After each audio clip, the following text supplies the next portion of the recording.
Billionaire left to protect his wife, but returned and found her in hospital holding their baby. Before we begin, drop a comment telling us which city you're watching from. And once the story ends, don't forget to rate it from 0 to 10. Oh, and make sure to follow our channel for more stories like this. Now, sit back and enjoy every detail. The late afternoon sun cast long shadows across the polished floors of Hayes Medical Technologies' executive suite. Dorian Hayes stood motionless at the floor-to-ceiling windows of his corner office, his broad shoulders tense beneath his charcoal Tom Ford suit. At 39, he commanded respect in every boardroom he entered. 6'2" with an athletic build maintained through early morning runs and weekend tennis matches. His dark hair, perfectly styled with just a hint of silver at the temples, caught the light as he turned his head slightly. Steel gray eyes, usually sharp with business acumen, now held a distant, troubled expression. The medical report lay open on his mahogany desk, its clinical language stark against the warm wood grain. Stage 2 lymphoma. The words seemed to pulse on the page, each letter a small betrayal of the body he'd always trusted to carry him through 18-hour workdays and demanding business negotiations. "Mr. Hayes?" His assistant's voice came through the intercom, professional and concerned. "Mrs." Hayes called again. "She said dinner is at 7 and she's making that salmon dish you love." Dorian's jaw tightened almost imperceptibly. Aurora, his wife of 3 years, with her infectious laugh and the way she wrinkled her nose when she concentrated on her legal briefs. The successful attorney who had built her own practice from scratch, who believed in fighting for justice with the same passion she brought to everything else in her life. The woman who still looked at him like he hung the moon even after all these years. "Tell her I'll be late," he said, his voice steady despite the chaos in his mind. "Important client call." It wasn't entirely a lie. He did have a call scheduled, with Dr. Weber in Munich, the oncologist whose experimental treatment program offered hope that traditional therapies in the States couldn't match. The treatment that would require months away from everything he'd built, everything he loved. He thought of the conversation they'd had just last weekend, lying in their king-sized bed in their Beacon Hill brownstone. Aurora's auburn hair spread across his chest like silk. She'd talked about the nursery they'd designed together, her green eyes bright with dreams of cribs and midnight feedings. "I can already picture little feet running down our hallway," she'd whispered, tracing patterns on his skin with her fingertip. The memory felt like a physical blow now. How could he tell her that those dreams might crumble? That he might not be there to see those little feet, to teach their children to ride bikes or walk them down the aisle someday? How could he watch the light dim in her eyes as his own body betrayed them both? Dr. Harrison's words echoed in his mind from that morning's appointment. "With aggressive treatment, your prognosis is excellent, but I won't lie to you, it's going to be a fight. You'll need all the support you can get." Support. The word tasted bitter. Dorian had built his empire by protecting what mattered most to him. He'd sheltered Aurora from the ugliness of hostile takeovers, from the pressure that came with being married to a billionaire, from every hardship he could possibly shield her from. The idea of asking her to watch him suffer, to see him weak and vulnerable, to risk her own dreams for his uncertain future, it felt like the cruelest form of selfishness.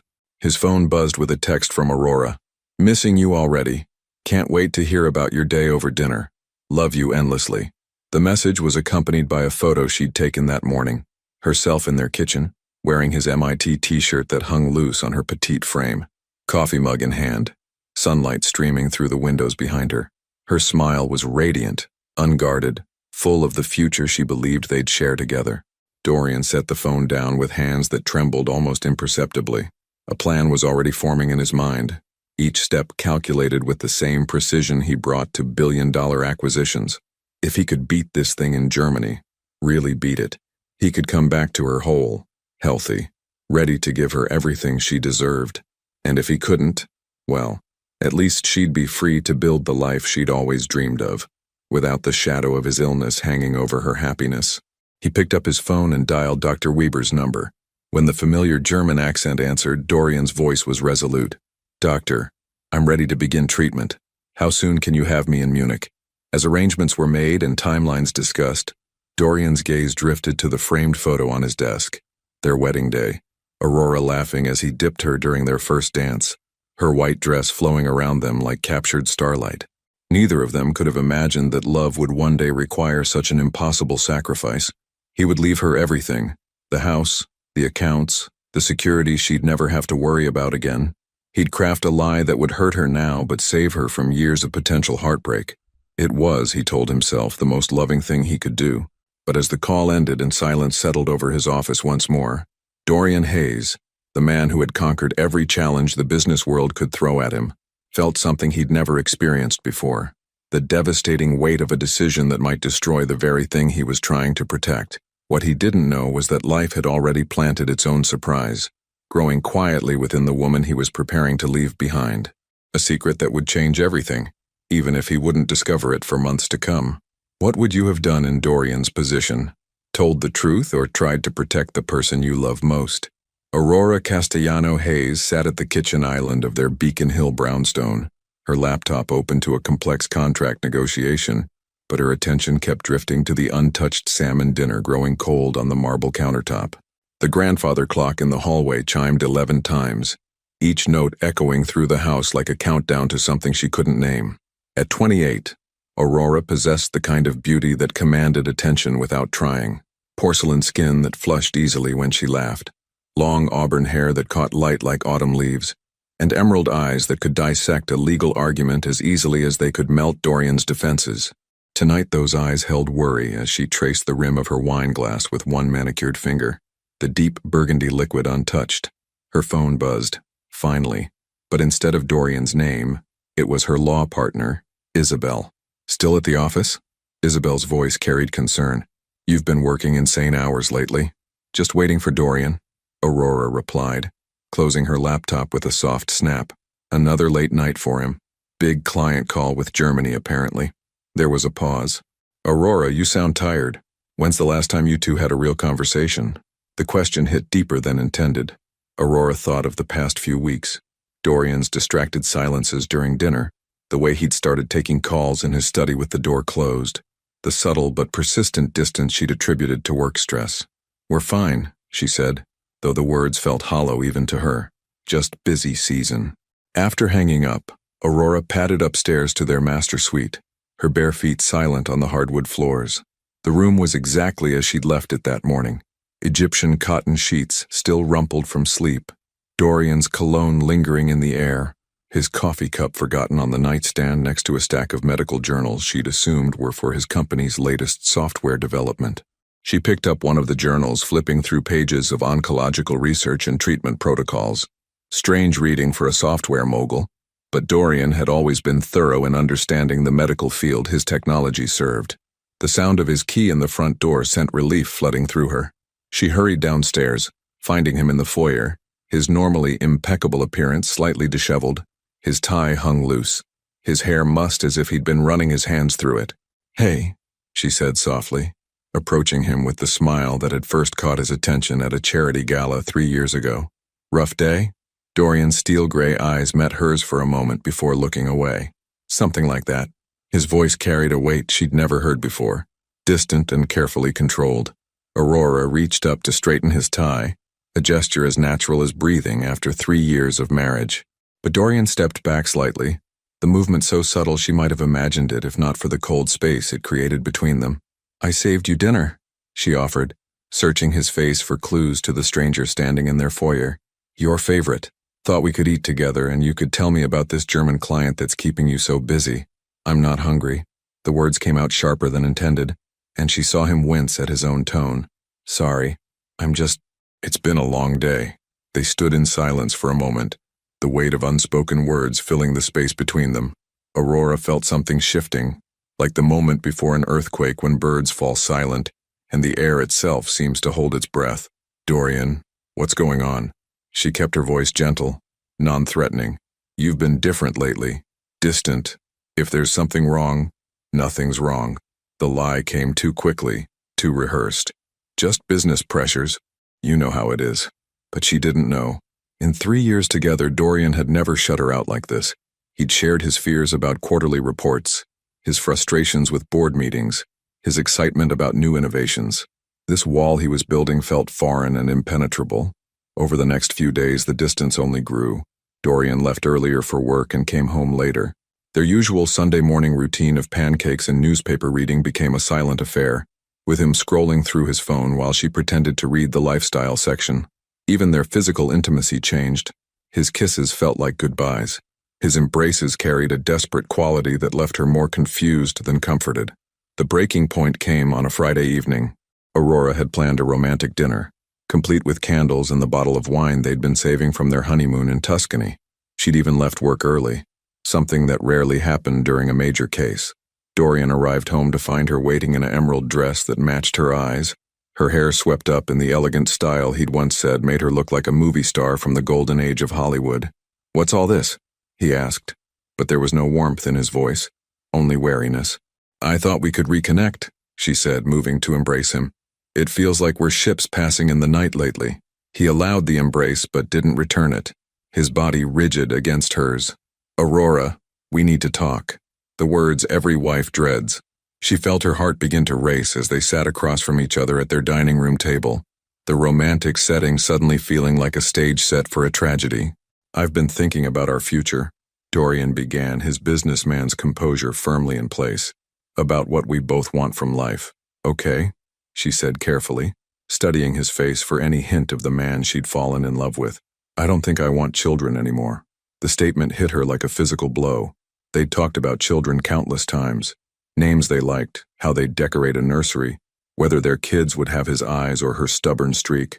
It had been one of the cornerstones of their shared future. "I don't understand," she whispered. "Last month you said you couldn't wait to teach our daughter to ride a bike, or take our son to his first baseball game. People change their minds." His voice was clinical, detached. "I've realized that my career requires more focus than I initially thought. Children would be a distraction." Aurora felt tears threatening but forced them back. "Since when do you consider family a distraction? Since when do you make major life decisions without discussing them with your wife?" "I'm discussing it now." The coldness in his voice was like nothing she'd ever heard from him. This wasn't the man who'd held her during thunderstorms, who'd surprised her with handwritten love notes, who'd once driven 4 hours just to bring her soup when she had the flu. "Dorian, what is really going on here?" Her legal training kicked in, the instinct to dig for truth overriding her emotional devastation. "This isn't about career focus. You're lying to me." For a moment she saw a crack in his armor, a flicker of pain in his eyes that was quickly suppressed. "I'm not lying. I'm being honest about what I want from my life. And it's not this." He gestured vaguely at the romantic dinner, at her, at the life they'd built together. The words hung in the air like a death sentence. Aurora sat back in her chair, feeling as if the ground beneath her feet had simply vanished. "So what are you saying exactly?" Dorian's hands clenched and unclenched in his lap, the only sign of his internal struggle. "I think we should take a break, some time apart to figure out what we both really want." "A break?" She repeated the words numbly. "You want to separate. It's for the best." "Best for whom?"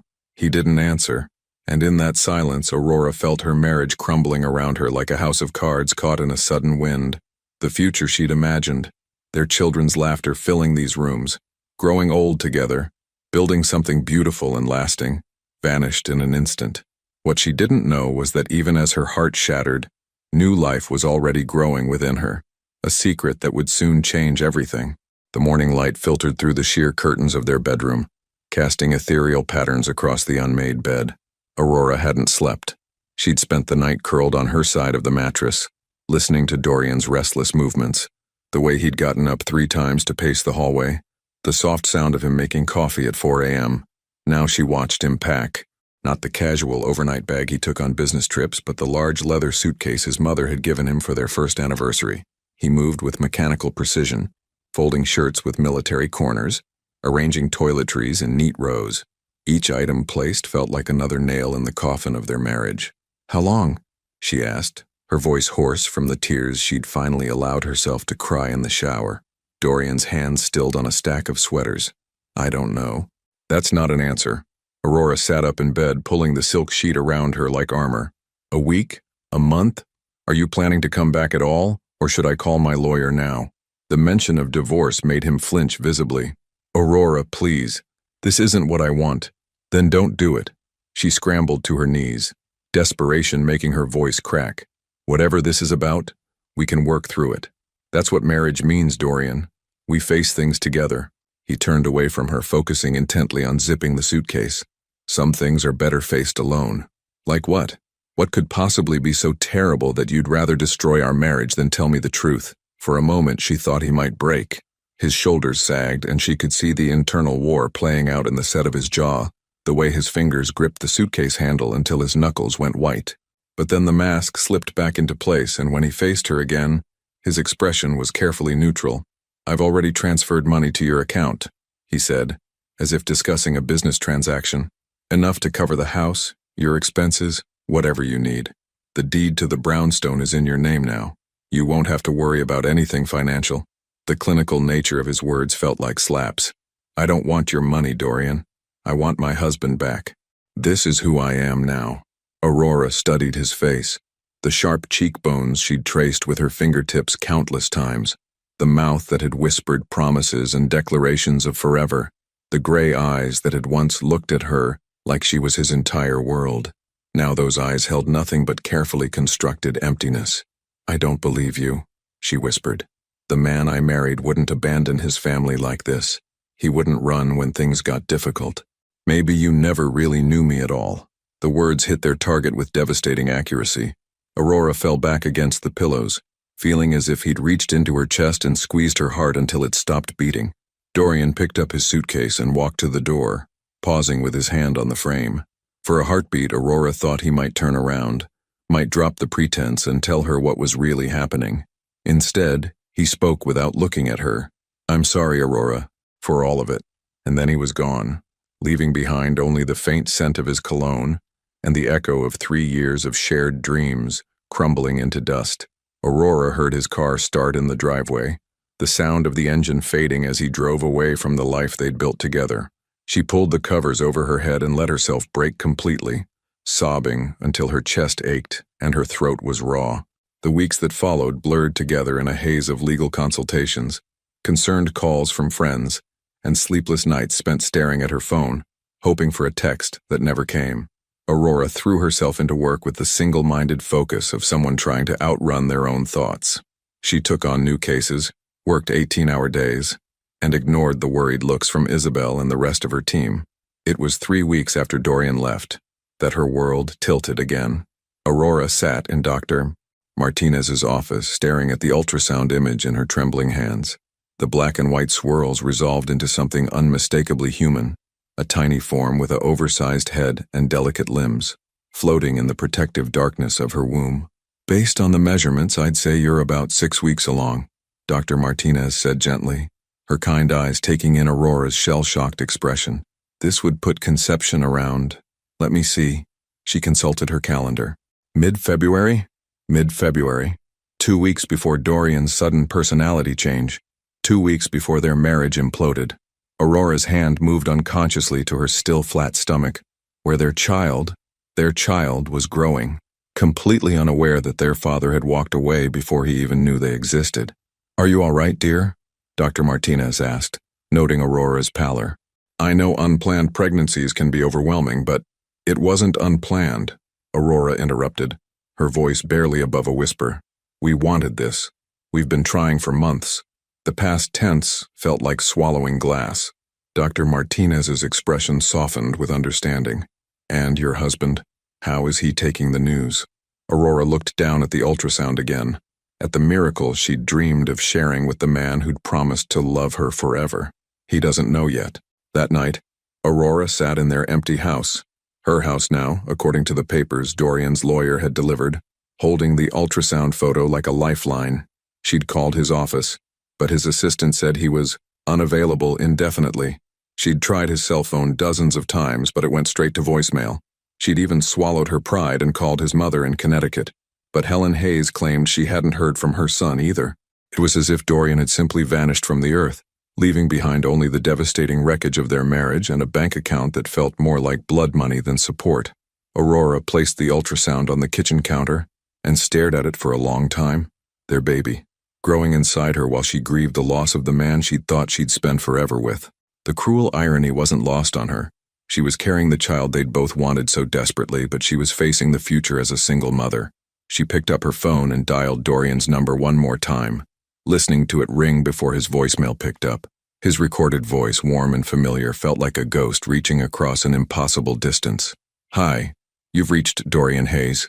Leave a message and I'll get back to you as soon as possible. After the beep, Aurora took a shaking breath. Dorian, it's me. I know you said you didn't want children, but there's something you need to know. Something that changes everything. Please call me back. Please. She hung up and waited, staring at her phone as minutes stretched into hours. But the call never came, and slowly, Aurora began to accept that she would be facing motherhood alone, carrying the secret of their child like a beacon of hope in the darkness her husband had left behind. What she didn't know was that thousands of miles away, Dorian was fighting for his life in a sterile hospital room in Munich, her voicemail playing on repeat in his mind as poison coursed through his veins, killing the cancer that was trying to steal his future with her. 5 months had passed since Dorian's departure, and Aurora's body now carried the unmistakable curve of pregnancy beneath her flowing maternity dresses. She stood in what had once been their guest room, now transformed into a nursery painted in soft yellow. Gender neutral, she'd told the painter, though she knew from her recent ultrasound that she was carrying a boy. The crib stood assembled in the corner, a testament to her stubborn independence. She'd put it together herself on a Saturday afternoon, following the incomprehensible instructions with the same methodical approach she brought to complex legal cases. Her back had ached for days afterward, but the accomplishment had felt necessary, symbolic even. She was doing this alone, and she was strong enough to handle it. You've outdone yourself, Isabel said from the doorway, her arms full of gift bags from the impromptu baby shower their law firm had thrown. Though I still think you should have let Vincent help with that crib. He offered like 6 times. Aurora smoothed her hand over her rounded belly, feeling a responsive flutter from within. I needed to prove I could do it myself. She paused, looking around the cheerful room with its carefully chosen furniture and soft lighting. He's going to grow up here, in this house, and I want him to know that his mother is capable of anything. Even changing diapers at 3 a.m. while running on 2 hours of sleep? Especially that. Aurora managed a smile, though it didn't quite reach her eyes. The bravado was easier to maintain during daylight hours, surrounded by supportive colleagues and the familiar rhythm of work. It was the nights that tested her resolve, when the silence of the brownstone pressed against her like a living thing, and she found herself talking to the baby just to fill the emptiness. Isabel set down the gifts and studied her friend's face with the sharp perception that made her an excellent litigator. Any word from him? The question that haunted every conversation, every quiet moment. Aurora shook her head, her hand still resting protectively on her belly. Nothing. It's like he never existed. She'd stopped calling months ago after the 20th unanswered voicemail had made her feel pathetic rather than determined. His lawyer handles everything now. Very professional, very cold. What Aurora didn't say was how she'd hired a private investigator, a discreet man named James Rothschild, who specialized in finding people who didn't want to be found. His report had been frustratingly thin. Dorian had indeed left the country, but beyond that, the trail went cold. It was as if he'd deliberately erased himself from existence. Maybe that's for the best, Isabel offered gently. You're building something beautiful here, for you and the baby. Maybe you don't need him anymore. Aurora nodded because it was easier than explaining the truth, that she still woke up reaching for him, still saved interesting news to share before remembering he wasn't there to hear it, that sometimes, late at night, she'd catch herself planning how to decorate their house for Christmas, thinking in terms of we before reality crashed back over her. 3,000 miles away in a private clinic nestled in the Bavarian countryside, Dorian Hayes stared out at snow-covered mountains while poison dripped into his veins through an IV port. The chemotherapy had stolen his hair, hollowed his cheeks and left him weak as a newborn, but the latest scans showed what Dr. Weber cautiously termed encouraging progress. The tumors have shrunk considerably, the oncologist said, reviewing the imaging results on his tablet. If this trend continues, we're looking at a full recovery. You've responded better to treatment than we dared hope. Dorian closed his eyes, feeling something that might have been relief if it weren't mixed with so much regret. How much longer? Another month, perhaps 2. Then we'll reassess. Dr. Weber's English carried only a slight accent, refined from years of treating international patients. You're fortunate, Mr. Hayes. Not everyone responds this well to our protocols. Fortunate. The word felt hollow in the sterile treatment room where Dorian spent 6 hours every Tuesday and Friday, watching the IV slowly deliver salvation mixed with suffering. He'd thought he was being noble, sparing Aurora the sight of him retching into basins, too weak to shower without help, reduced to a shadow of the man she'd married. Now, Months into treatment with hope finally on the horizon, the nobility felt more like cowardice. His phone, which he'd kept on silent for months, buzzed with a message from Thomas Brennan, the only friend who knew where he was. Thomas had been his roommate at MIT, his best man, the one person Dorian trusted to watch over Aurora from a distance without interfering. "Call me. It's important." Dorian's hands shook slightly, a side effect of the medication as he dialed. Thomas answered on the first ring. "Jesus, Dorian, finally. I've been trying to reach you for hours. I was in treatment." "What's wrong? Is Aurora?" "She's fine. More than fine, actually." Thomas's voice carried a strange mixture of excitement and anger. "Dorian, she's pregnant." The words hit Dorian like a physical blow. He gripped the phone tighter, his knuckles white against the hospital bed rails. "What?" "About 5 months along, from what I can tell. She's showing now, glowing like they say pregnant women do. I saw her at that cafe on Newberry Street last week, the one where you two used to have Sunday brunch.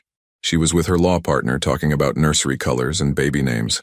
Dorian's mind raced, calculating dates, remembering their last night together before everything changed, before he'd received the diagnosis that had driven him to this desperate plan. They'd made love with the desperate passion of two people trying to conceive, and apparently, "Does she know I know?" Dorian's voice came out as a whisper. "Of course not. You made me promise not to interfere, remember? But Christ, Dorian, she's carrying your child. And she's doing it alone because you decided to play martyred hero instead of trusting her to handle the truth." The accusation stung because it was true. Dorian had convinced himself that leaving was the ultimate act of love. But now, imagining Aurora navigating pregnancy alone, he wondered if it had been the ultimate act of selfishness instead. "How does she look?" he asked, hating himself for the question but unable to stop it. Thomas was quiet for a long moment. "Beautiful, tired, strong, like she's carrying the weight of the world but determined not to let it crush her." Another pause. "She looks like a woman who's been abandoned by the person she trusted most." The words were a knife between his ribs. Dorian thought of Aurora in her house, assembling cribs alone and choosing paint colors without input from the man who should have been there for every doctor's appointment, every flutter of movement, every moment of wonder and fear that pregnancy brought.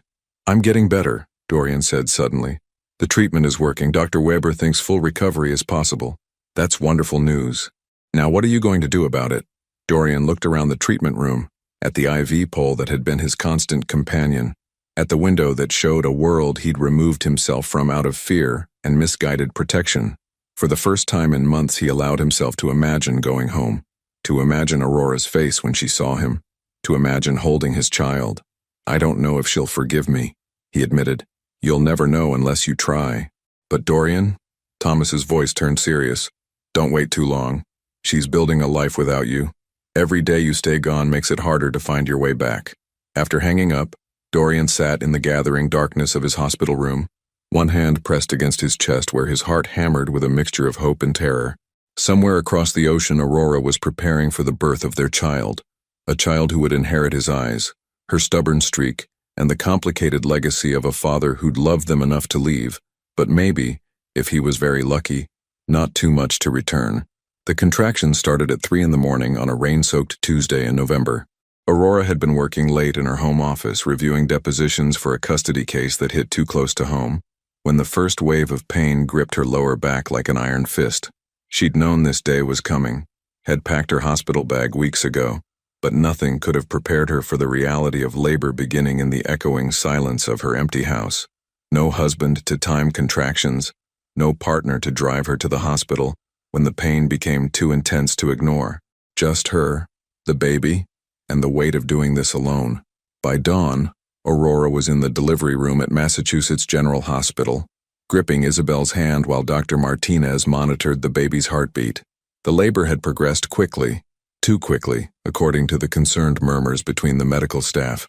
"Something's wrong," Aurora gasped between contractions, sweat beading on her forehead despite the cool temperature of the room. The baby's heart rate. "Aurora, listen to me, doctor," Martinez said, her voice calm but urgent. "The umbilical cord is wrapped around the baby's neck. We need to do an emergency cesarean. Right now." The words sent ice through Aurora's veins. She'd imagined many scenarios for her son's birth, but not this.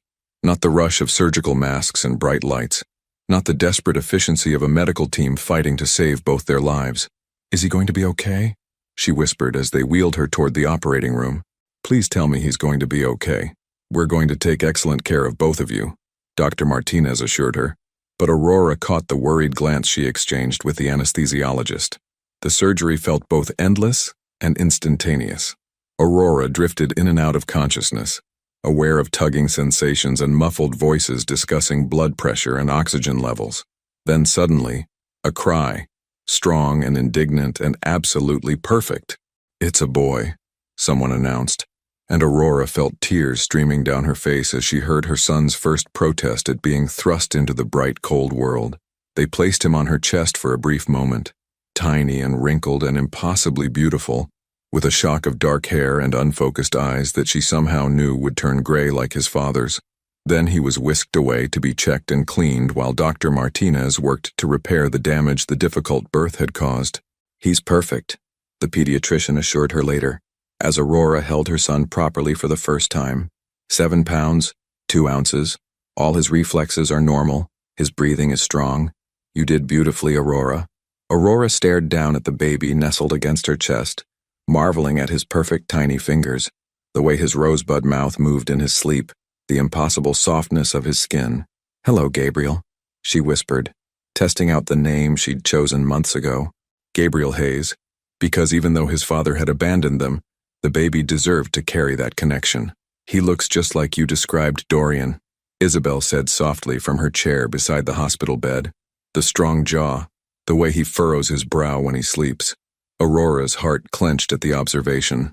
Gabriel did look like his father, would grow up with Dorian's features as a constant reminder of the man who'd walked away. She pushed the thought aside, focusing instead on the miracle in her arms. The first few days passed in a blur of feeding schedules and learning to change diapers with surgical stitches pulling at her abdomen.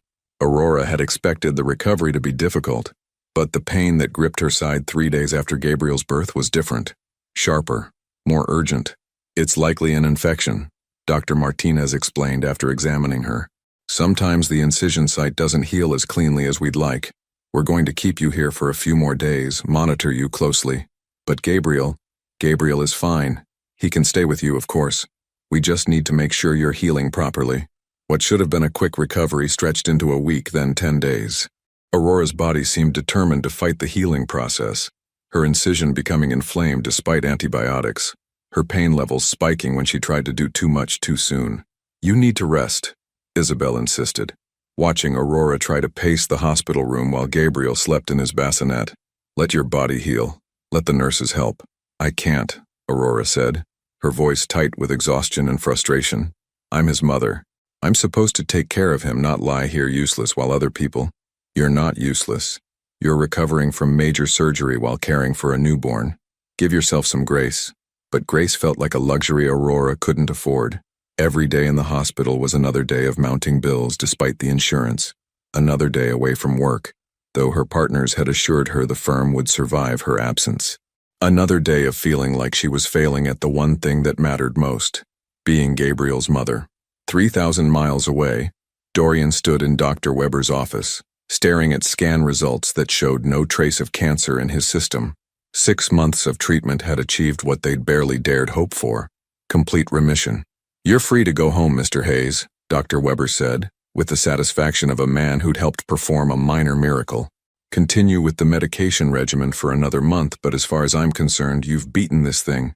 Dorian should have felt elated. Instead, he felt hollow, as if the victory had come too late to matter. "What are the chances of recurrence?" "Less than 5% given your response to treatment. You're going to live a long, healthy life." Dr. Weber paused, studying Dorian's expression. "You don't seem pleased by this news." "I am. It's just—" Dorian struggled to put his feelings into words. "There's a lot I need to make right." That evening, Dorian sat in his temporary apartment overlooking the Rhine, holding his phone like a loaded weapon. Thomas's latest update had been brief but devastating. Aurora had given birth to their son 2 months ago, but there had been complications. She was still in the hospital, struggling with post-surgical infections while caring for a newborn alone. Their son. Dorian closed his eyes, trying to imagine the child who carried his DNA but would grow up without knowing his father's voice, his laugh, The stories Dorian had planned to tell him about his grandfather's immigrant journey and his grandmother's strength. He'd convinced himself that staying away was noble, that returning healthy would somehow erase the months of abandonment. But now, picturing Aurora in a hospital bed, exhausted and in pain while their baby cried in her arms, Dorian realized the magnitude of his mistake. She didn't need a healthy stranger appearing in her life with explanations and apologies.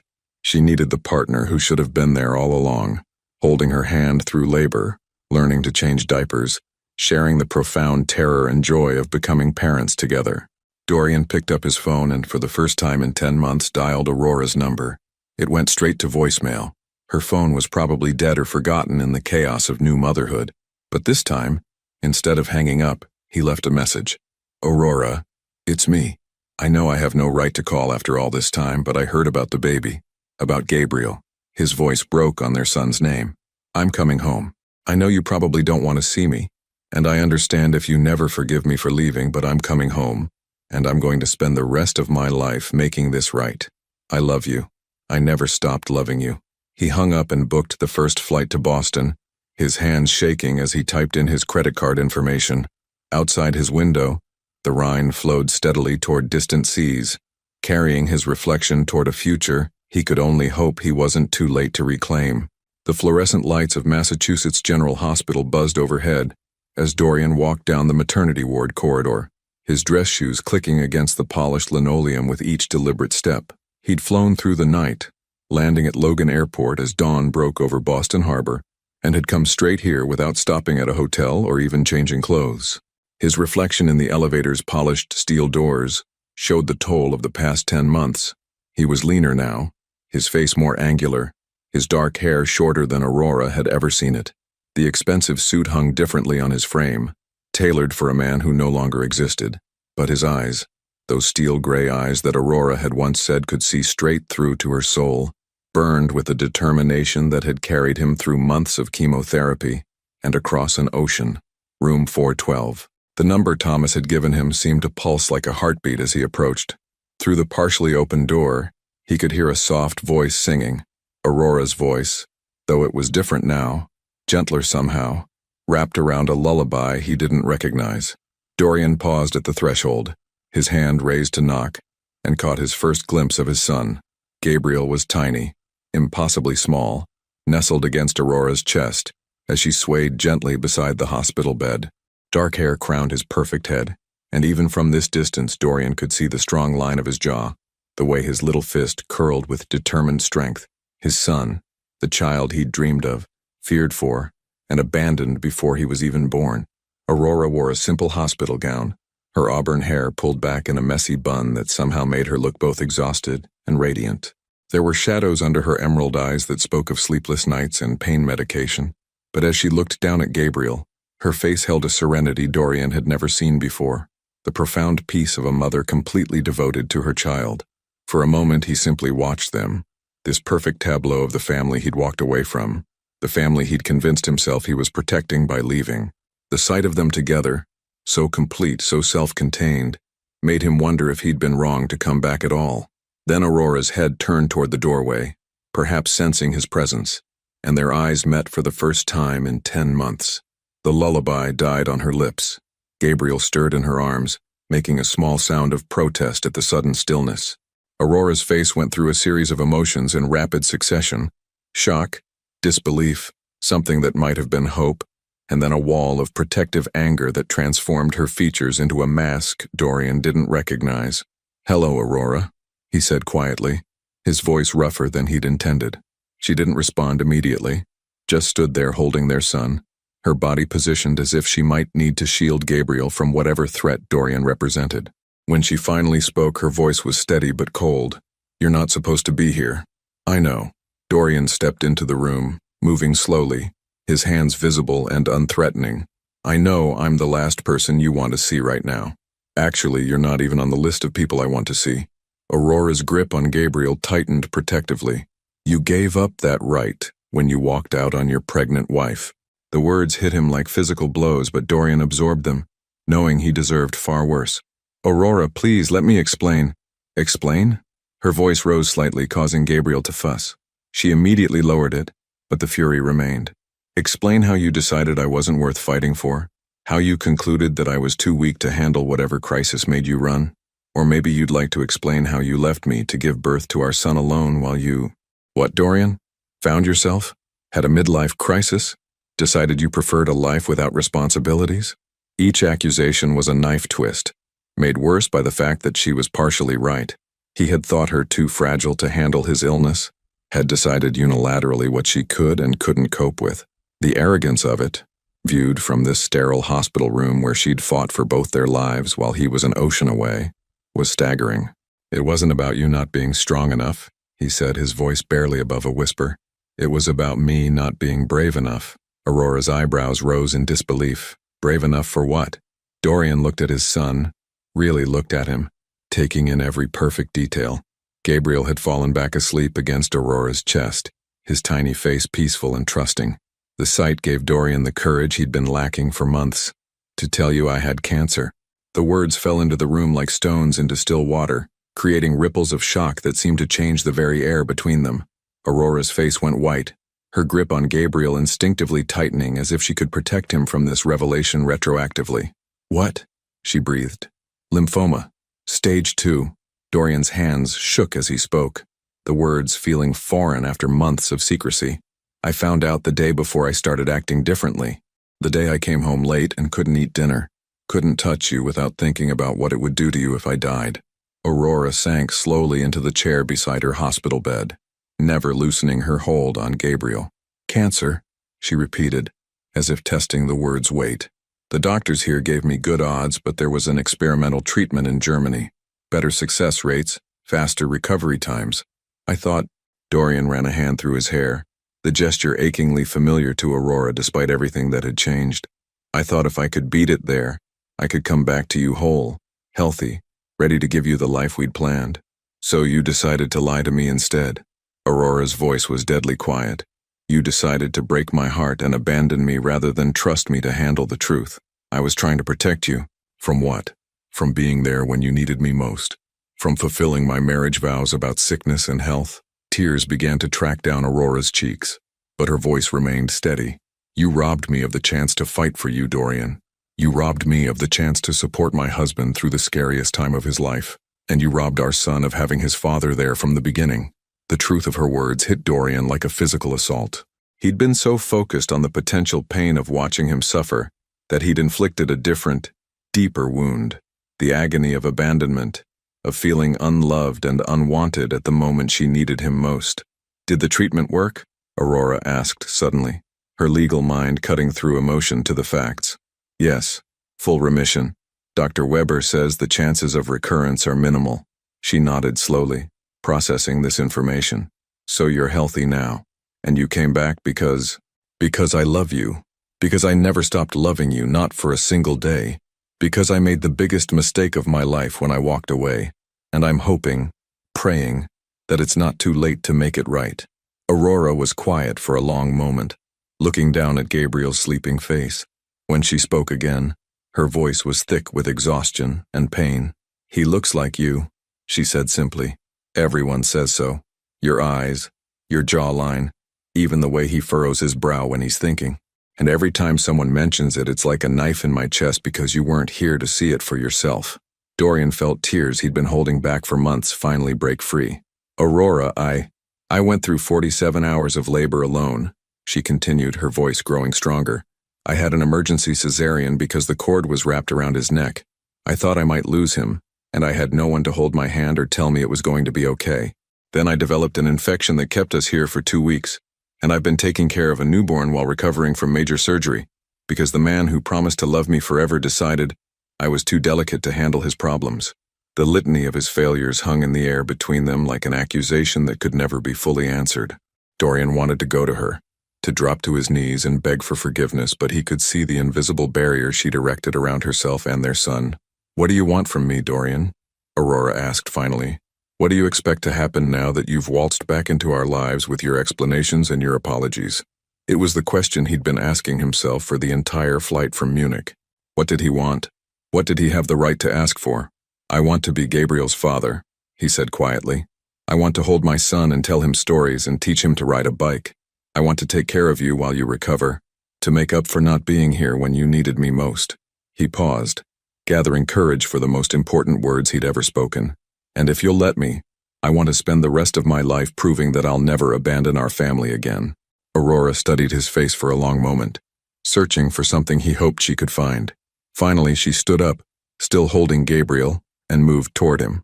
For a heartbeat, Dorian thought she might forgive him, might let him hold his son.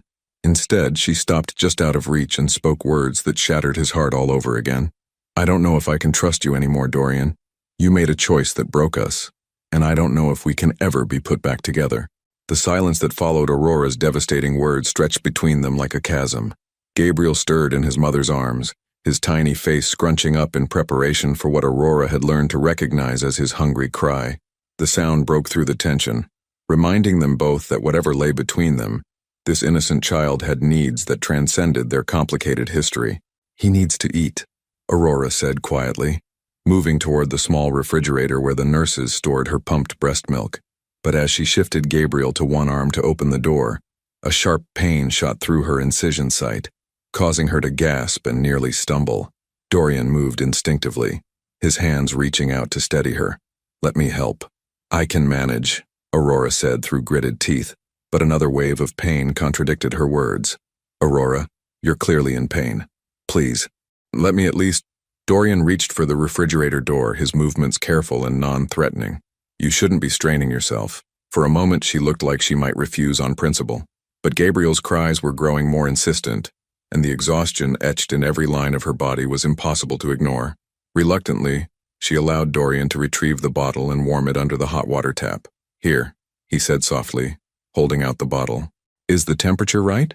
Aurora tested it against her wrist, a motion so naturally maternal that it made Dorian's chest ache with all the moments he'd missed. "It's fine," she admitted grudgingly. As she settled back into the chair to feed Gabriel, Dorian found himself mesmerized by the sight of his son. Gabriel latched onto the bottle with determined enthusiasm, his tiny hands waving in the air before settling against the bottle's sides. His eyes, when they opened briefly, were indeed the same steel gray as Dorian's own. "He's beautiful," Dorian whispered, the words inadequate for the overwhelming rush of love and regret that crashed over him. "He's perfect. He is." Aurora's voice softened as she looked down at Gabriel, her anger momentarily eclipsed by maternal pride.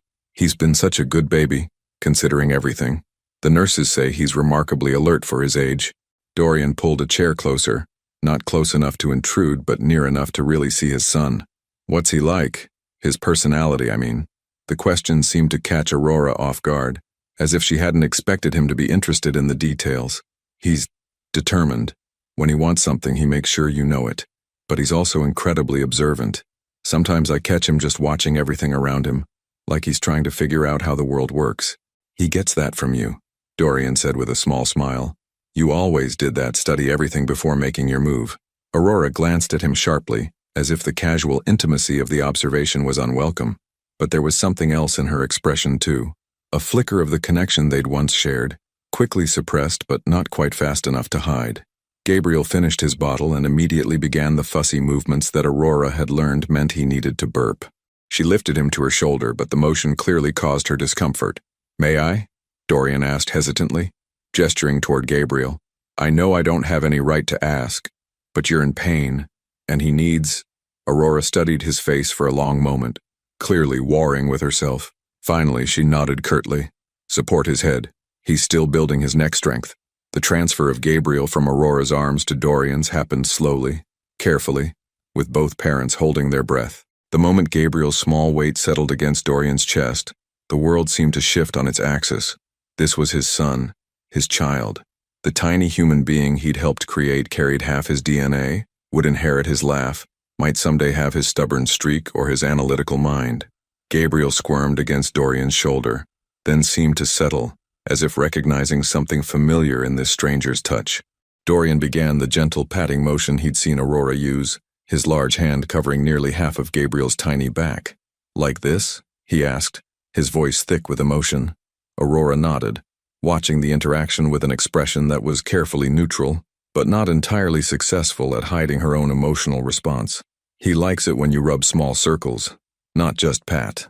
Dorian adjusted his technique, marveling at how Gabriel seemed to relax further into his arms.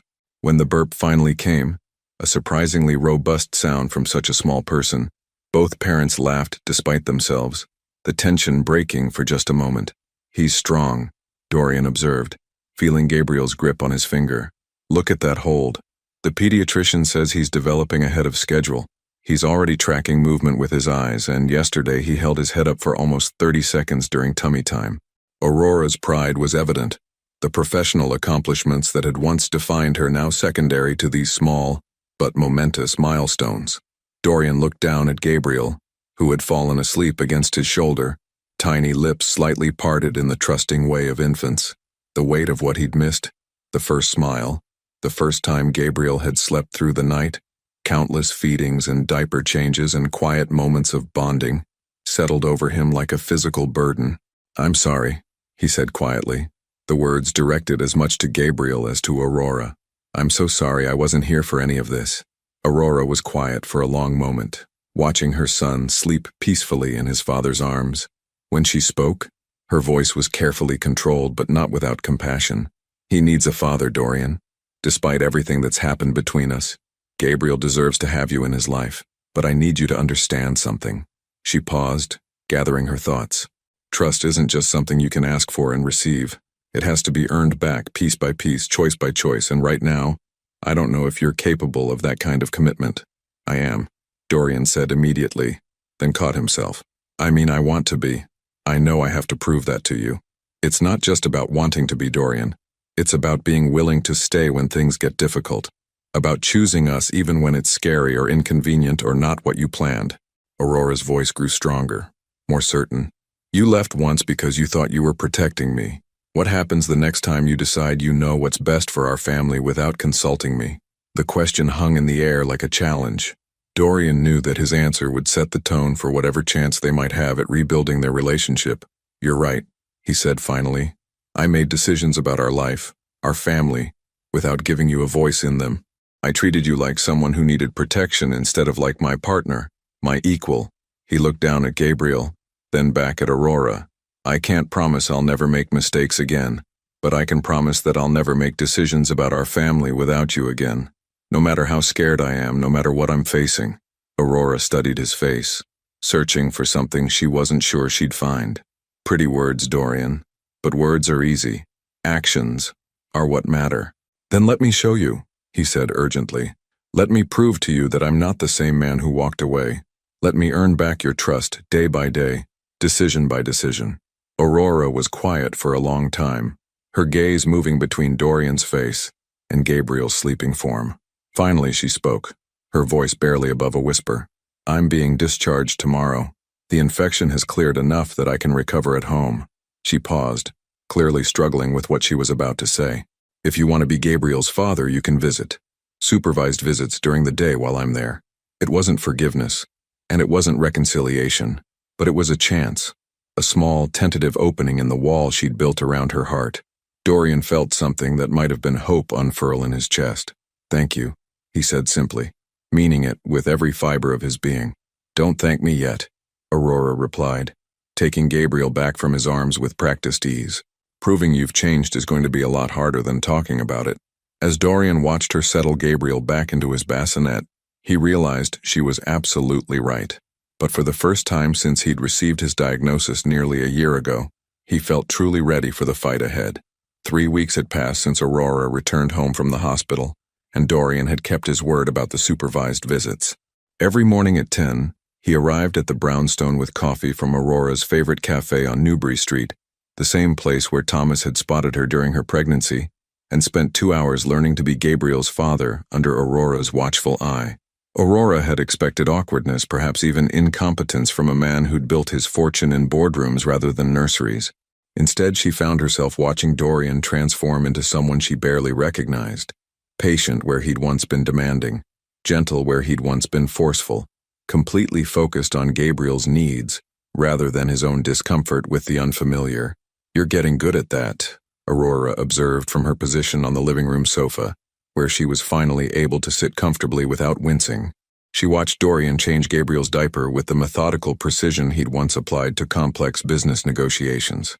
"YouTube University," Dorian admitted with a self-deprecating smile, fastening the diaper tabs with careful attention to symmetry. I've watched approximately 47 videos on infant care in the past month. Did you know there's an entire debate about whether you should wipe front to back or in circles? Despite herself, Aurora felt her lips twitch with the ghost of a smile. What did you conclude? Front to back, obviously. You always said I was good at research. He lifted Gabriel from the changing table, supporting his head with the natural ease that had surprised them both. Though I have to admit, the theory is much simpler than the practice when you have a target that moves and aims. This time Aurora did smile, a real one that reached her eyes for the first time since he'd returned. Dorian felt something in his chest loosen at the sight. Hope, maybe, or the memory of how they used to be able to make each other laugh. Gabriel, as if sensing the lighter mood, chose that moment to spit up directly onto Dorian's expensive cashmere sweater. Instead of the frustrated reaction Aurora half expected, Dorian simply reached for the burp cloth he'd learned to keep perpetually within reach. Good timing, buddy, he said mildly, cleaning Gabriel's face with gentle strokes. Remind me to change before my board meeting this afternoon. You have a board meeting? Aurora asked, something that might have been concern flickering across her face. Don't you need to prepare? Review reports, rehearse presentations? Dorian shook his head, settling into the rocking chair they'd bought but never used before Gabriel's birth. I'm learning to delegate better. Turns out the company runs just fine without my constant micromanagement. He looked up at Aurora with an expression that was both vulnerable and determined. I'm learning that some things are more important than quarterly projections. The words hung between them, an acknowledgement of how completely his priorities had shifted. Aurora studied his face, looking for signs of resentment or restlessness, but found only contentment as he settled Gabriel against his chest for a nap. Dorian, she began, then stopped herself. The question she wanted to ask felt too dangerous, too likely to shatter the fragile peace they'd built. What is it? Nothing. It's just, she struggled with how to voice her fear. This is all very new for you. The routine, the mess, the complete unpredictability of life with a baby. I just wonder if you really understand what you're signing up for. Dorian was quiet for a moment, his hand making gentle circles on Gabriel's back. You're asking if I'll run again when things get difficult. Aurora nodded, not trusting her voice. I asked myself the same question, Dorian admitted. Every day for the past 3 weeks, actually. And every day the answer becomes clearer. He looked down at Gabriel, who had fallen asleep to the rhythm of his father's heartbeat. I can't promise I'll never be scared again, Aurora. I can't promise I'll never make mistakes. But I can promise that running isn't an option anymore. Not from this. Not from him. His eyes met hers across the room. Not from you. Before Aurora could respond, Gabriel began to stir restlessly, his peaceful expression shifting to one of discomfort. Within seconds he was crying. Not his usual hungry or wet cry, but something different. Sharper. More distressed. What's wrong with him? Dorian asked, his newly acquired confidence evaporating as Gabriel's cries escalated to screams. Aurora was on her feet immediately, moving faster than she had since the surgery. Something's not right, she said, taking Gabriel from Dorian's arms. But instead of calming in his mother's embrace, Gabriel continued to scream, his tiny body rigid with distress. His forehead feels warm, Aurora said, her voice tight with worry. He's burning up. Dorian was already reaching for his phone. Should I call Dr. Martinez? Call 911, Aurora said, her legal training in crisis management taking over even as maternal panic clawed at her chest. Infants can spike dangerous fevers very quickly. The next hour passed in a blur of sirens, medical equipment, and the sterile urgency of Massachusetts General's emergency room. Gabriel's temperature had reached 102.3 degrees, dangerously high for a 2-month-old, and the medical team moved with the swift efficiency that Aurora remembered from his birth. We need to run some tests, the emergency pediatrician explained as nurses worked to establish an IV line in Gabriel's tiny arm. Fever in infants this young can indicate serious bacterial infections. We'll need blood work, urine cultures, possibly a spinal tap to rule out meningitis. The word meningitis hit Aurora like a physical blow. She gripped the bed rail until her knuckles went white, watching helplessly as her son screamed through procedure after procedure. I can't do this, she whispered, her composure finally cracking. I can't watch them hurt him. Without thinking, Dorian moved to her side, his arms sliding around her shoulders. For a moment Aurora tensed, but then Gabriel let out another heartbroken cry, and her defenses crumbled completely. She turned into Dorian's chest, allowing herself to be held while their son fought whatever was attacking his tiny system. "He's going to be okay," Dorian murmured into her hair, his own voice shaking. "He's strong. Look how strong he is." They stayed like that through the endless hours of waiting, Aurora's anger and mistrust temporarily suspended in the face of their shared terror. When Gabriel's fever finally broke near dawn, when the tests came back showing a simple viral infection rather than the bacterial nightmare they'd feared, Aurora realized something had shifted between them again. "Thank you," she said quietly as they sat beside Gabriel's hospital crib, watching him sleep peacefully for the first time in 12 hours. "For what? For staying. For not falling apart when I did. For being exactly what Gabriel needed." She paused, her voice dropping to barely above a whisper. "For being exactly what I needed." Dorian reached across the space between their chairs and took her hand. This time, she didn't pull away. "I meant what I said before," he told her. "I'm not going anywhere. Whatever comes next. Sleepless nights, teething, temper tantrums, teenage rebellion. I'm staying." Aurora studied their joined hands, then looked up at his face. For the first time since he'd walked back into her life, she allowed herself to see not the man who had abandoned her, but the man who had spent the last 18 hours proving he was someone different entirely. "I'm still scared," she admitted. "So am I," Dorian replied. "But maybe we can be scared together this time." In the pale morning light filtering through the hospital windows, with their son breathing steadily beside them and their hands clasped between their chairs, it felt like the beginning of something new. Not a return to what they'd lost, but the tentative first steps toward what they might become. 2 months had passed since Gabriel's fever scare, and the rhythm of their unconventional family had evolved into something neither Aurora nor Dorian had expected. What began as supervised visits had gradually expanded, Dorian staying for lunch, helping with bedtime routines, even spending entire Saturdays learning to navigate the delicate balance of infant care and Aurora's continued recovery. On this particular evening, Aurora found herself watching Dorian read to Gabriel from the leather-bound copy of Goodnight Moon his mother had sent from Connecticut. Gabriel, now 4 months old and increasingly alert, seemed mesmerized by his father's deep voice, his tiny hands reaching toward the colorful illustrations. In the great green room, there was a telephone and a red balloon. Dorian read, his voice soft and rhythmic. He'd long since abandoned the stiff formality that had once defined him, trading expensive suits for jeans and sweaters that could survive inevitable spit-up incidents. Aurora curled deeper into the corner of the sofa, a cup of tea warming her hands as she observed this scene that had become precious in its ordinary beauty. The man reading to their son bore little resemblance to the distant stranger who had walked out of their marriage 11 months ago. This version of Dorian moved with patient gentleness, spoke in hushed tones that respected Gabriel's drowsy state, and seemed completely content to spend his evening in a nursery instead of a boardroom.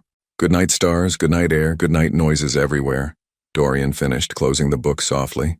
Gabriel's eyelids were heavy, his small body relaxed against his father's chest. "He's asleep," Aurora whispered.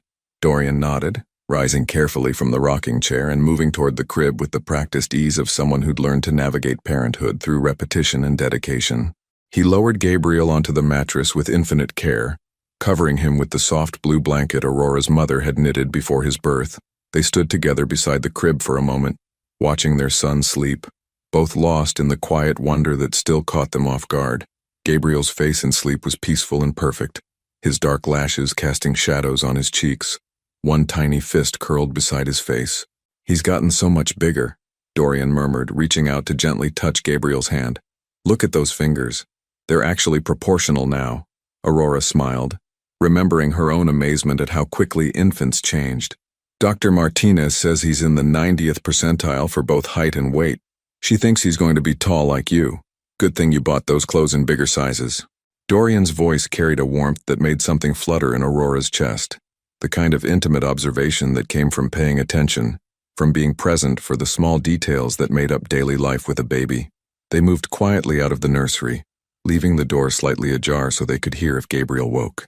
In the living room, Aurora settled back onto the sofa while Dorian moved toward the kitchen with the automatic efficiency of someone who'd learned the landscape of this house again. "More tea?" he asked, already reaching for the kettle. Aurora nodded, studying his profile as he prepared her drink exactly the way she liked it, honey instead of sugar, steeped for precisely 4 minutes. When had he relearned these small preferences? When had she stopped noticing him learning them? "Dorian," she said when he returned with 2 steaming mugs, settling into the armchair across from her with the careful distance he'd maintained since that night at the hospital. "Can I ask you something?" "Of course." Aurora wrapped her hands around her mug, gathering courage for a conversation they'd been dancing around for weeks. "What happens now? With us, I mean. We've found this rhythm with Gabriel and it's working, but we've never talked about what we're actually doing here." Dorian set down his tea, his expression growing serious. "What do you want to happen?" "That's not an answer. It's an honest question." Dorian leaned forward slightly, his gray eyes intense in the lamplight. "Aurora, I know what I want. I've known since the moment I saw you holding Gabriel in that hospital room. But what I want doesn't matter unless you want it too." Aurora felt her heart begin to race. "Tell me anyway." Dorian was quiet for a long moment, choosing his words carefully. "I want to come home," he said finally. "Not to the house, though I miss it, but to you, to us. I want to wake up next to you every morning and know that whatever challenges we're facing them together. I want to be Gabriel's father and your husband, not just a visitor in my own family." The words hung between them like a bridge Aurora wasn't sure she was ready to cross. "And what makes you think that's possible after everything that's happened?" "Because I'm not the same man who left you." Dorian's voice grew stronger, more certain. That man was so terrified of appearing weak that he forgot what real strength looked like. He thought protection meant making decisions for people he loved, instead of with them. He confused love with control. Aurora studied his face, searching for any hint of the old arrogance, the need to be right that had sometimes made their early relationship feel like a power struggle. She found only honesty and a vulnerability that was entirely new. "How do I know you won't run again the next time something scares you?" "Because running almost cost me everything that matters." Dorian stood up suddenly, moving to the mantelpiece where their wedding photo still sat.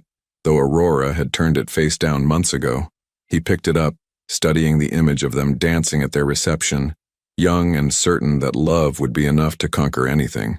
"Do you remember what you said in your wedding vows?" he asked. Aurora's throat tightened. "Dorian, you said that marriage wasn't about finding someone you could live with, but finding someone you couldn't live without." He turned to face her, the photo still in his hands. "You were right. I can't live without you, Aurora. I tried. For 10 months I tried to convince myself that loving you meant letting you go, but all I did was break both our hearts and deprive our son of his father." "You were sick," Aurora said quietly. "You were scared and facing something that could have killed you. I understand why you—" "No." Dorian's voice was firm but gentle. "Don't make excuses for me, Aurora. I made a choice based on fear and pride, and that choice was wrong. The only question now is whether you're willing to let me spend the rest of my life making it right." Aurora set down her tea with trembling hands. The conversation she'd been avoiding was happening whether she felt ready or not, and every word Dorian spoke seemed to chip away at the walls she'd built around her heart. "I'm terrified," she whispered. "Of what?" "Of trusting you again and having you leave. Of believing that we can go back to what we were and discovering that too much has changed." She looked up at him with eyes bright with unshed tears. "Of letting Gabriel get attached to having his father around and then having to explain why Daddy isn't coming home anymore." Dorian moved toward her then, crossing the careful distance he'd maintained for months.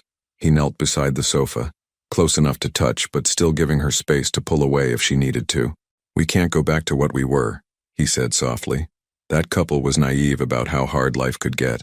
But maybe we can build something better, something stronger, something that can survive the kinds of storms that broke us the first time."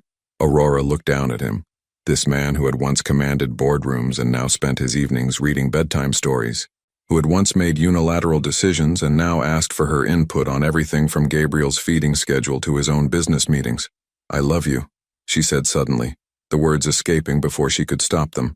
"I never stopped loving you, even when I hated you, even when I was sure I'd never trust you again.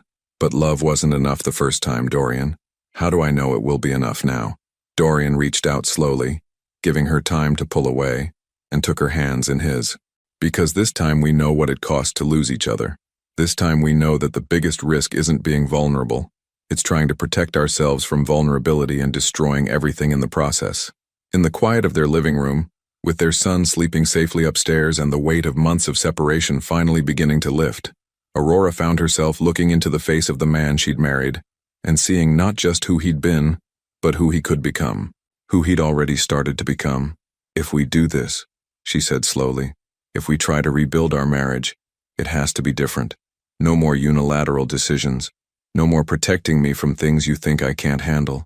We face everything together, even when it's scary. Especially when it's scary, Dorian agreed. Aurora took a shaky breath, feeling as if she was standing at the edge of a cliff with no way to know if there was solid ground below. But maybe, she thought, the point wasn't knowing where you'd land. Maybe the point was trusting the person jumping with you. Okay, she whispered. Okay, let's try. Let's see if we can build something that won't break the next time life gets difficult. Dorian's face transformed with a hope so profound it took Aurora's breath away. Slowly, carefully, he leaned forward and kissed her, not with the desperate passion of their youth, but with the deeper tenderness of two people who had learned what it meant to lose each other and were determined never to let it happen again. When they broke apart, Aurora rested her forehead against his, both of them breathing carefully in the space between what they'd lost and what they might still be able to build together. 6 months had passed since that pivotal evening, when Aurora and Dorian had decided to rebuild their marriage from its broken foundation. Gabriel was now 10 months old, crawling with determined enthusiasm throughout the brownstone, and pulling himself up on furniture with the fearless confidence that made both parents simultaneously proud and terrified. Dorian had officially moved back home 3 months ago, but they'd approached their reunion with the careful deliberation of architects designing a building meant to withstand earthquakes. Separate bedrooms at first, shared meals and parenting duties, long conversations that stretched into the night as they learned to trust each other again with their fears, their hopes, their daily frustrations and small victories. Tonight, Aurora sat in their bedroom again as of 2 weeks ago, watching Dorian pack for what should have been a routine business trip to Seattle. But nothing felt routine about the way her stomach clenched with familiar anxiety as she watched him fold shirts with military precision. It's just 3 days, Dorian said without looking up from his suitcase, though his voice carried the careful tone he used when he sensed her emotional weather changing. Tuesday through Thursday. I'll be back before Gabriel's bedtime on Thursday night. Aurora nodded, hating the irrational fear that crawled up her throat every time he prepared to leave. They'd discussed this trip for weeks. She'd even helped him plan the presentation he'd be giving to potential investors. But watching him pack still triggered memories of another suitcase, another departure that had lasted 10 devastating months. I know, she said, forcing her voice to remain steady. It's important for the company. The Seattle expansion could triple your market share in the Pacific Northwest. Dorian finally looked up at her, reading the tension in her posture despite her controlled words. He set down the shirt he'd been folding and moved to sit beside her on the bed, his movements slow and deliberate. Aurora, talk to me. What's really going on? She wanted to brush off his concern, to pretend that her anxiety was manageable, but they'd promised each other radical honesty in this new version of their marriage. I know it's illogical, she began, staring at her hands. I know this is just business and I know you're coming back, but watching you pack, she trailed off, unable to finish the sentence. Brings back memories of the last time I packed, Dorian finished, gently. Aurora nodded, feeling foolish but unable to shake the tight feeling in her chest. Dorian reached for her hands, his thumbs tracing gentle circles across her knuckles. What can I do to help? What do you need from me? The question itself was evidence of how much he'd changed. The old Dorian would have dismissed her fears as irrational, would have pointed out the obvious differences between then and now. This Dorian asked what she needed, and waited for her answer. I don't know, Aurora admitted. It's not about you. It's about me. I thought I'd worked through this, but apparently my brain hasn't gotten the memo that you're not leaving forever. Then let's figure it out together. Dorian's voice was patient, free of the frustration she'd half expected. What would help? Do you want to come with me? I could arrange childcare for Gabriel. Make it a family trip. No. Aurora shook her head quickly.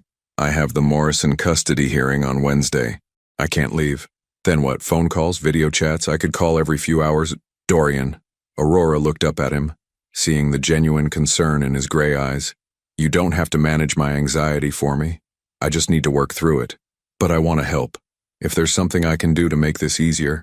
Aurora felt tears threaten, but they weren't tears of sadness or fear. They were tears of gratitude for this man who had learned to lead with compassion instead of solutions, who offered support without trying to fix what wasn't his to repair. Just come back, she whispered. That's all I need. Just keep your promise and come home to us. Aurora. Dorian's voice was fierce with certainty. I will always come home to you.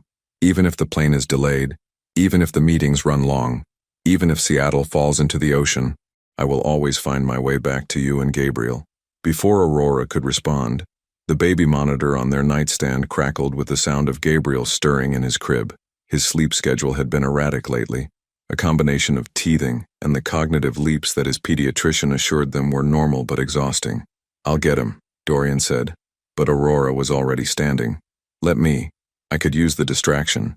They found Gabriel standing in his crib, gripping the rails with both hands and bouncing slightly on his feet. His face lit up when he saw them, a gummy smile spreading across his features despite the fact that it was nearly midnight. Someone's not tired, Aurora observed, lifting Gabriel from the crib. He immediately began babbling in the musical nonsense language he'd recently discovered, his chubby hands patting her cheeks with delighted enthusiasm. Da-da-da-da, Gabriel announced suddenly, his eyes focused on Dorian with unmistakable intent. Both parents froze. Gabriel had been making various sounds for weeks, but this was different, deliberate, directed. Did he just... Aurora began. Da-da, Gabriel repeated, reaching his arms toward Dorian with the universal gesture of a child who wanted to be held. Dorian's face transformed with wonder and disbelief. He said Dada. He actually said Dada. Aurora felt her throat tighten with emotion as she transferred Gabriel to Dorian's arms. Their son immediately settled against his father's chest, continuing his babbled commentary while patting Dorian's face with the same affectionate enthusiasm he'd shown her. Da-da-da-da, Gabriel said again as if testing the sound and finding it satisfactory. That's right, buddy, Dorian said, his voice rough with emotion. I'm your Dada, and I'm never going to leave you again. The promise was spoken to Gabriel, but Aurora heard it as clearly as if it had been directed at her.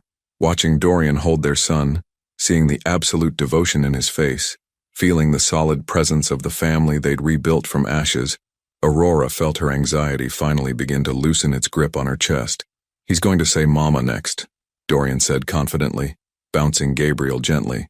Aren't you, Gabriel? You're going to make sure Mama gets her turn. But Gabriel seemed quite satisfied with his new word, repeating it with increasing volume and enthusiasm, until both parents were laughing despite the late hour. We should put him back down, Aurora said eventually, though she was reluctant to end this perfect moment. In a minute, Dorian said, still marveling at his son. I just want to remember this. His first word, and it happened when we were all together. Aurora studied Dorian's face in the soft glow of the nursery nightlight, seeing not just the man who would leave for Seattle in the morning, but the father who had already proven he would move mountains to come home to his family, the husband who had learned that love meant staying, especially when staying was hard. Go to Seattle, she said suddenly. Build your empire, expand the company, conquer the Pacific Northwest. Dorian looked at her in surprise. Are you sure? I'm sure. Aurora moved closer to him, close enough to touch Gabriel's hand where it rested on Dorian's shoulder. Because I know you'll come home, and when you do, Gabriel and I will be here waiting. Dorian shifted Gabriel to one arm and used his free hand to cup Aurora's face, his thumb brushing away a tear she didn't realize had fallen. I love you, he said simply. Both of you, more than anything else in this world. We love you too, Aurora replied, the words carrying the weight of forgiveness, trust, and a future built on the solid foundation of lessons learned through heartbreak. In the quiet of Gabriel's nursery, surrounded by the evidence of the life they'd created together, Aurora finally understood that some things were worth the risk of believing in again. Some people were worth the terrifying leap of faith that trust required. And as Dorian kissed her forehead while their son babbled contentedly in his arms, Aurora knew with absolute certainty that this time, they were going to make it. Not because love was easy, but because they'd finally learned that the strongest love was the kind that chose to stay and fight for each other, even when staying was the scariest thing in the world. Da, da, da, da, Gabriel said one more time, as if offering his blessing on the future his parents were brave enough to build together. 2 years later, the late afternoon sun streamed through the windows of the brownstones' renovated kitchen, casting golden light across the flour-dusted countertops where Aurora and almost 3-year-old Gabriel were attempting to make cookies. Gabriel stood on his stepstool, his dark hair, so much like his father's, falling into his eyes as he concentrated on stirring the bowl with more enthusiasm than technique. Mama, vanilla, Gabriel announced, holding up the empty vanilla bottle with the triumph of someone who had successfully completed a monumental task. That's right, baby, Aurora said, unable to suppress her smile at his pronunciation. We added vanilla. What comes next? Gabriel scrunched his face in the serious expression he'd inherited from Dorian, clearly thinking hard. Choc chips? Chocolate chips, Aurora confirmed, handing him the bag. But just a little bit, okay? We don't want them to overflow. The instruction was immediately ignored as Gabriel upended half the bag into the bowl, chocolate chips scattering across the counter and floor. Aurora laughed despite herself, thinking of how the old version of herself would have stressed about the mess, about getting everything perfect.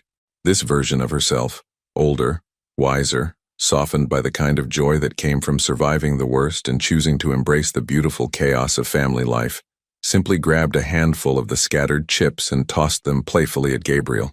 Mama, silly. Gabriel giggled, chocolate smeared across his cheek. The sound of the front door opening was followed by familiar footsteps and Dorian's voice calling out, I'm home, and I brought reinforcements. Aurora heard multiple sets of footsteps, followed by the excited chatter of what sounded like several people. She wiped her hands on her apron, lifting Gabriel from his step stool just as Dorian appeared in the kitchen doorway, followed by Thomas and his wife Diana, along with Isabel and her new boyfriend Vincent. Surprise, Dorian said with the grin that still made Aurora's heart skip beats. I thought we could use some help with Gabriel's birthday party prep tomorrow. Dada! Gabriel launched himself from Aurora's arms toward Dorian, who caught him with practiced ease despite the fact that their son had grown considerably in the past 2 years. Gabriel was tall for his age, Dr. Martinez predicted he'd easily reach 6 feet like his father, with Dorian's sharp intelligence and Aurora's stubborn determination. Hey there, buddy, Dorian said, spinning Gabriel around until he shrieked with laughter. Are you helping Mama make cookies? Made mess, Gabriel announced proudly, pointing at the chocolate chip disaster zone. I can see that, Dorian said solemnly. Very impressive mess-making skills. Aurora watched the interaction with the warm contentment that had become her default emotional state. The past 2 years hadn't been without challenges. Gabriel's terrible twos were living up to their reputation. Dorian's company had weathered a difficult merger, and Aurora had taken on a partnership track at her firm that demanded long hours and complex cases. But every challenge had been met together, with the kind of partnership that could only come from 2 people who had learned the hard way what they could lose if they took each other for granted. Aurora, you look amazing, Diana said, embracing her friend carefully to avoid the flower handprints. Pregnancy suits you. Aurora instinctively moved her hand to the small bump that was just beginning to show beneath her loose sweater. At 4 months pregnant, she was past the worst of the morning sickness, but not yet at the stage where strangers would notice. This pregnancy felt different from her first, anticipated rather than discovered, planned and celebrated rather than faced alone. Thank you, Aurora said, glancing at Dorian over Gabriel's head. We're excited. Gabriel's going to be a big brother. Big brother, Gabriel repeated, though Aurora wasn't entirely sure he understood what that meant beyond the fact that it was apparently something worth celebrating. Dorian had insisted on being present for every doctor's appointment this time, had researched pregnancy nutrition with the same intensity he once brought to hostile takeovers, and had already started reading parenting books about sibling dynamics. The contrast between this pregnancy and Gabriel's couldn't have been more stark, and Aurora found herself grateful every day for the man Dorian had become. When are you due? Isabel asked, settling onto one of the kitchen stools. Early September, Aurora replied. Dr. Martinez says everything looks perfect. Strong heartbeat, good growth measurements. Do you know what you're having? Thomas asked, accepting the beer Dorian handed him. Aurora and Dorian exchanged a look, the kind of wordless communication that came from years of learning to truly see each other. A girl, Dorian said softly, his voice carrying a wonder that made Aurora's heart flutter. We're having a daughter. The announcement was met with cheers and congratulations, but Aurora found herself watching Dorian's face, remembering the moment 3 weeks ago when the ultrasound technician had confirmed what they'd both secretly hoped for. Dorian had cried, actually cried, right there in the doctor's office, overwhelmed by the thought of having a daughter to protect and cherish and teach about her own strength. What are you going to name her? Diana asked. Hope, Aurora said immediately. The name had come to them both without discussion, perfect in its simplicity and meaning. Hope, Elizabeth Hayes. Hope, Isabel repeated softly. That's beautiful. As their friends settled into the comfortable chaos of family dinner preparation, Aurora found herself standing at the kitchen island, watching Dorian help Gabriel wash chocolate off his hands. while simultaneously coordinating with Thomas about tomorrow's party plans. Their daughter moved gently beneath her hand, a reminder of the new life they were creating together. Not just the baby, but the family, the marriage, the future they were building one deliberate choice at a time. Dorian caught her watching him and crossed to her side, his arm sliding around her waist with the natural ease of a man who no longer had to ask permission to touch his wife. "What are you thinking about?" he asked, pressing a soft kiss to her temple. "Everything," Aurora replied honestly. "How different things are now, how much we've changed, how much we've grown. Do you miss it, the way we used to be?" Aurora considered the question seriously. The younger version of themselves had been passionate but naive, certain that love would be enough to conquer anything life threw at them. This version was wiser, more deliberate, scarred but stronger. "No," she said finally. "I wouldn't trade who we are now for who we used to be. We're better parents, better partners, better people because of everything we've been through." Dorian's arm tightened around her. "Even the hard parts?" "Especially the hard parts." Aurora leaned into him, feeling the solid strength that had carried them through their darkest moments and into this golden afternoon surrounded by friends and family and the beautiful chaos of a life well lived. "The hard parts taught us what really matters." Gabriel's laughter from across the kitchen drew their attention. He was attempting to help Thomas set the table, his chubby hands carefully placing napkins with the serious concentration of someone entrusted with an important job. At 2.5, he was curious and fearless and absolutely certain that he was loved unconditionally by both his parents, a certainty that Aurora and Dorian were determined to protect for the rest of his life. "Mama, Dada," Gabriel called out suddenly. "Come help!" Aurora and Dorian exchanged another look, this one full of the quiet joy that came from being needed, from being part of something bigger than themselves. "We're coming, baby," Aurora called back. As they moved toward their son, toward their friends, toward the dinner table that would soon be filled with laughter and conversation, and the kind of memories that made a house into a home, Aurora felt the profound gratitude that had become her constant companion. Not gratitude for a perfect life, because their life certainly wasn't perfect, but gratitude for a real life, a hard-won life, a life built on the foundation of two people who had learned to choose each other every single day. Behind them, the setting sun painted the kitchen in shades of gold and amber, illuminating a family that had been broken and rebuilt, tested and strengthened, lost and found again. In a few months, Hope would join their perfect chaos, adding her own voice to the symphony of their days. And in the warmth of that kitchen, surrounded by the people who mattered most, Aurora Hayes knew with absolute certainty that every heartbreak, every tear, every moment of doubt had been worth it to arrive at this exact place, at this exact moment, with this exact family.